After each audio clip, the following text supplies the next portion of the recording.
L'actualité et la santé, comme tous les matins, nous en parlons sur la matinale de AM 241 TV. Chers internautes, bonjour.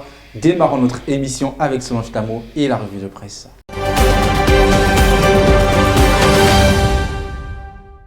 Bonjour à tous, je suis ravie d'être en votre compagnie dans le cadre de cette revue de presse.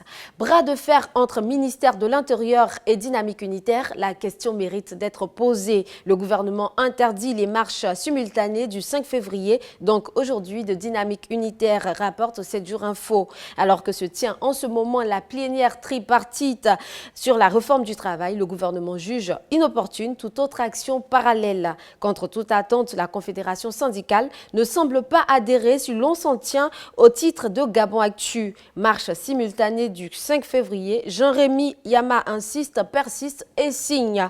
Le site reprend les mots du président de la Confédération syndicale et je cite « L'interdiction du gouvernement est nulle et nulle d'effet car force reste à la loi ». Dynamique Unitaire aurait introduit sa demande d'autorisation le 31 janvier, précise le site. Et à Média 241 de préciser, tout en relayant le communiqué du ministère, que Dynamique Unitaire avait déjà obtenu une première autorisation de marche le 8 janvier dernier, marche qui d'ailleurs avait été encadrée et sécurisée par les forces de la police nationale.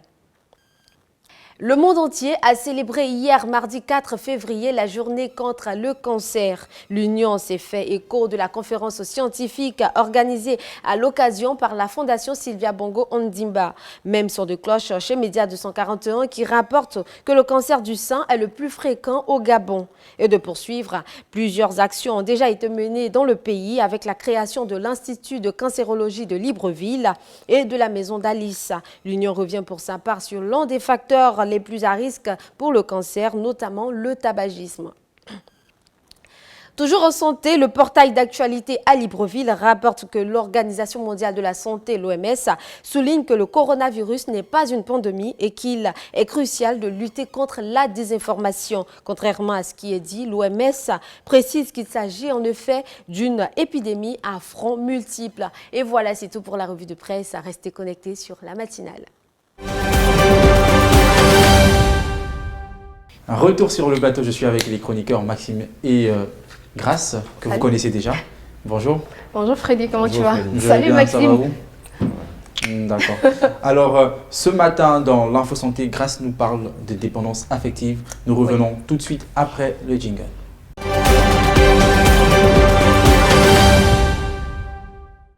Grace, tu nous as préparé un très beau sujet, la dépendance affective. Qu'est-ce que c'est? Alors, la dépendance... Je veux d'abord vous demander, est-ce qu'il y a de l'amour là? Est-ce que vous aimez là? Non, ça va? Moi, j'aime tout le monde. J'aime tout le monde, mais à certains niveaux. Ok, non, c'est juste pour vous dire que tant qu'on aime, on est naturellement dépendant. Ah ouais? Bah ouais. Tu développes? Voilà, donc je vais poursuivre parce que dit comme ça paraît chelou. Donc, lorsqu'on aime, on est naturellement dépendant jusqu'à un certain point. D'accord, tu me rassures. Voilà, donc rassurez-vous, vous n'êtes pas dépendant. Alors, les dépendants affectifs, ce sont ces personnes-là qui manquent de confiance en elles. Voilà, elles manquent de confiance en elles, sont toujours là à savoir si l'autre l'apprécie ou si l'autre l'aime ou avoir l'aval de l'autre pour entreprendre telle ou telle action. En fait, à elle-même, elle manque de confiance en elle. Donc, voilà, dès que tu... Comment la dépendance se traduit? Comment on sait? Comment on sait qu'on est dépendant? Alors, la dépendance affective se traduit par plusieurs signes déjà. Il y a des personnes, comme je disais tantôt, qui ont du mal à prendre des responsabilités, à assumer des responsabilités.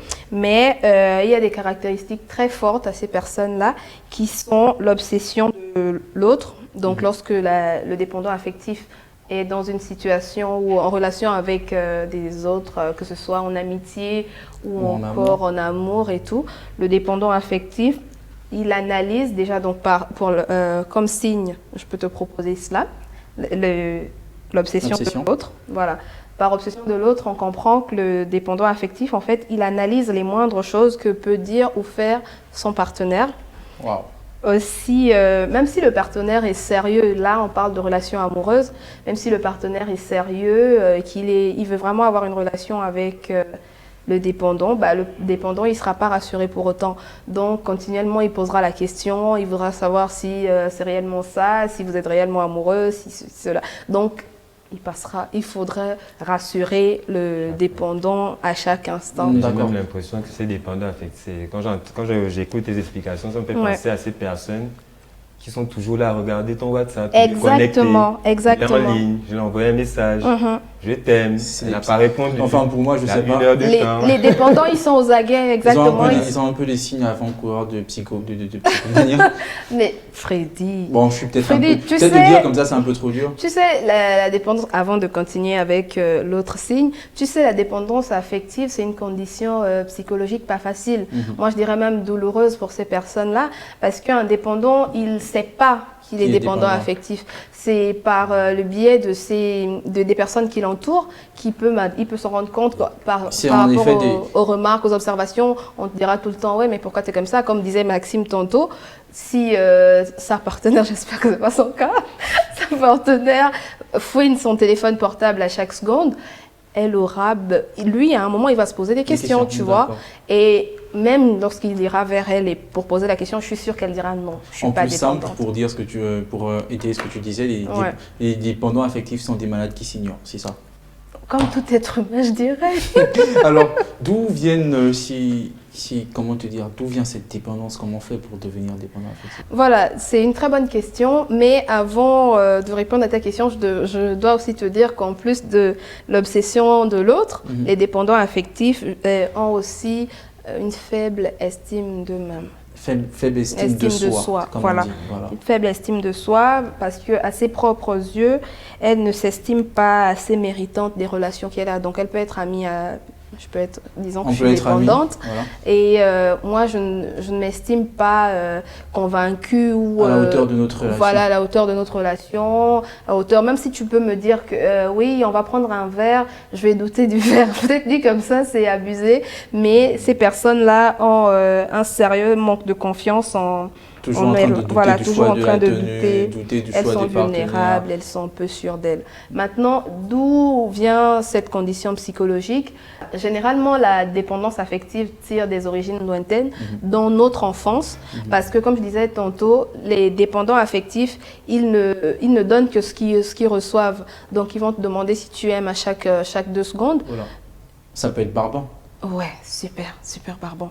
Donc, l'origine peut être de l'enfance, parce que ça peut être au niveau des parents. Parce qu'on retrouve des parents qui sont dépendants affectifs de leurs enfants. Ils ont besoin tout le temps de l'attention de leurs enfants. Des parents super narcissiques, quoi. Exactement. Donc, l'origine peut être depuis l'enfance, le résultat d'un manque d'affection. Ça peut être le résultat d'un manque d'affection de la part des parents, de la part d'un ami, de la part de ton conjoint. Et après avoir été toujours mise à l'écart, demain, tu ne veux pas, ils ne se sont pas dignes de l'amour des autres vu qu'ils n'en ont pas reçu en fait. Oui, vas-y. Du coup, la dépendance affective ne touche pas que les relations de couple. Voilà, justement, j'allais te poser une question qui allait dans ce sens. Est-ce qu'en couple, en amour, on peut dire, voilà, en amitié, on peut parler de dépendance affective?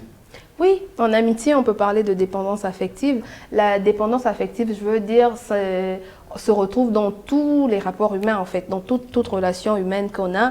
Elle peut être tant en amitié, en amour ou même en famille. En amitié, il y a des amis qui sont super jaloux. Je ne sais pas si vous avez déjà eu le malheur d'en croiser. Ça, c'est un truc de fille. C'est ma best. Dès qu'on a fait ami avec l'ami de l'autre. C'est super sexiste, le Freddy. Mais non, mais pas du tout. Alors... Moi, je peux faire ami avec l'ami de Maxime et devenir super pote à lui.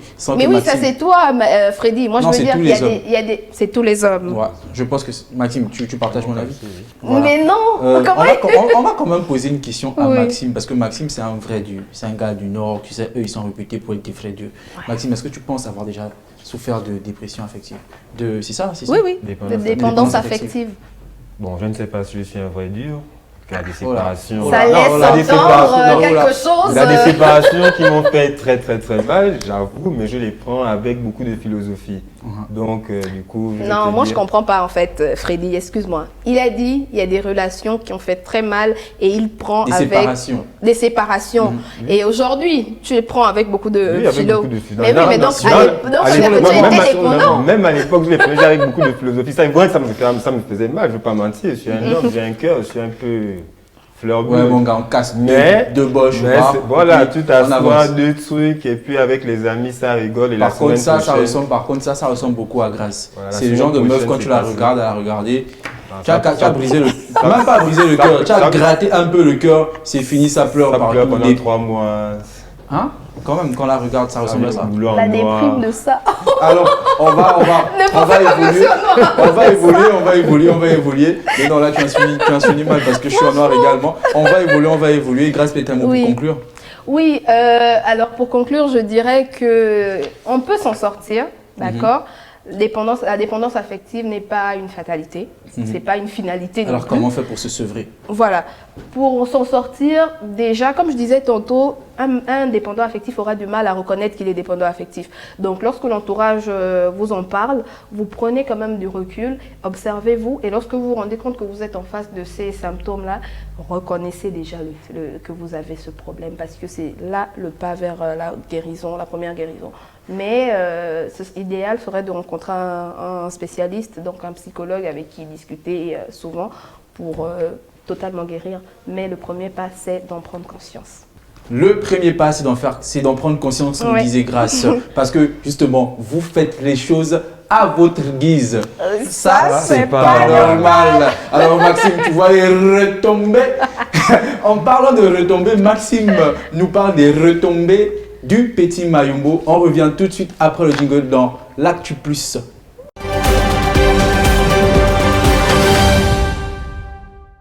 Les retombées du Petit Mayombo, elles sont énormes. Alors Maxime, on en parle? En fait, excusez-moi, il y a retombé, il y a énorme. Non, en fait, là, tout de suite, je pense à l'erreur. L'erreur, la vidéo du Petit Mayombo, effectivement. Voilà, d'ailleurs, c'est avec cette vidéo qui a été connue. Quand je suis partie, elle est bombe.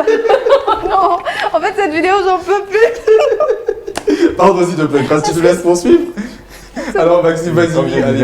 C'est avec cette vidéo qui était très hilarante, qui s'est fait connaître du grand public. Qui est devenu très viral sur les réseaux sociaux. Voilà, et aujourd'hui, il fait encore le buzz parce qu'il a lancé un challenge avec son hashtag. Je n'ai pas l'accent, je vous avertis. Donc je veux franciser la chose. C'est pas grave. Tu vois les retombées, ça c'est pas normal. Non, l'accent bite à moi, s'il vous plaît. L'accent bite à moi, Maxime, on essaie. Tu vois les retombées. Non. On va parler avec l'accent du sud. Tu vois les retombées. Ça, c'est pas du tout normal. Freddy. Bitam and Estate. Mais non, Bitam ne peut pas être des States. Samuel L. Jackson, c'est un benga du Cap Estéres. Ludacris, il est du G2, il est TK au Bamba. Ça va faire l'objet. Ça va faire l'objet d'un débat. Il sait pas qu'il a Maman Grandeur à Rihanna. Donc vous l'avez américain. La star de Bia 241, Maman Grandeur, je ne dis rien. Alors Maxime nous parlait justement, pour parler justement des hashtags, Maxime. On disait que les internautes se sont prêtés au jeu, effectivement, notamment des grands artistes tels que Matt Gibbs. Et il faut dire que grâce à ce hashtag et grâce à son talent d'humoriste, il a été invité par l'artiste Hiro en France à faire la première partie de son concert à l'Olympia. Wow. C'est février. Il faut aussi dire que juste après, tout à l'heure, pour les internautes, il passera dans l'émission Chap Chap. Et vous allez bien voir les retombées du Petit Mayombo sur Chap Chap. Alors Maxime, les hashtags sur les réseaux sociaux, plusieurs personnes en ignorent l'importance, semblent les négliger, mais ces hashtags semblent avoir une importance capitale pour l'utilisation des réseaux sociaux. Tu nous en parles aujourd'hui? Oui, ces hashtags, ce n'est pas d'aujourd'hui. On va prendre plusieurs hashtags qui ont fait le buzz. Je vous prends l'hashtag Je suis Charlie, qui a été lancé après les attentats. L'attentat Charlie Hebdo. À Charlie Hebdo. Nous avons aussi le hashtag Balance ton porc, qui a été lancé par une journaliste pour dénoncer les violences sexuelles, les violences d'abus sexuels sur les... D'ailleurs, grâce à ce hashtag, plusieurs femmes sont sorties du silence et ont témoigné sur les nombreuses violences. En parlant des hashtags, je pense qu'on en a aussi de notre côté. Il y a des hashtags au niveau du Gabon connus sur la toile. On a le hashtag On a trop souffert, voilà, de Yanobé. Coucou Yanobé. Coucou Yanobé. Il y a le hashtag On a trop souffert. On a le hashtag également, hashtag les lois de Bombas. Donc le Tabouret Gang. Coucou Maëva, Jemima et Greta. Tiens-toi bien, Maxime, tenez-vous bien. Moi j'ai un hashtag, le meilleur hashtag pour vous. AM241 TV. Hashtag AM241 TV. C'est le meilleur de tous. Alors Maxime, on a parlé des hashtags. Le Petit Mayombo est devenu très célèbre sur les réseaux sociaux. Voilà, j'y arrive. Les réseaux sociaux aujourd'hui sont une plateforme, sont un tremplin pour la carrière, sinon pour dévoiler les artistes au public. beaucoup Mayombo, aujourd'hui beaucoup d'autres peut-être après. Oui, avant lui, il a eu plusieurs artistes qui ont, comme tu l'as dit, vous prenez l'exemple, vous connaissez sûrement Justin Bieber. Baby, baby, baby, oh. Bon, enfin, j'ai une voix de crapaud, vraiment. Et du coup, voilà, ce Justin Bieber, c'est sur la plateforme YouTube qu'il a commencé et il a le célèbre Usher qu'il a détecté. Et les exemples comme ça, on en a plein aux États-Unis et partout ailleurs. Bah oui, on a aussi ici, on a Clovis Zong qu'on a découvert sur les réseaux sociaux. Et qui est passé sur Chap. On a Soumbil aussi, des stars de réseaux sociaux. Il y a je suis même sûr qu'on va encore beaucoup découvrir d'artistes. Exactement, il y en a tellement. Avec l'émission Wax Me. Wax Me, qui est une émission de la saison 2 de Média 241, retrouvée sur AM 241 TV. On va créer le hashtag. La haute TV fièrement gabonaise. C'est sur ces mots de Maxime que nous mettons un terme à notre émission. Restez connectés. Hashtag AM241 TV pour la suite de nos émissions. N'oubliez pas le chap-chap du petit Mayombo. L'erreur. Ça, c'est pas normal. Merci, chers internautes.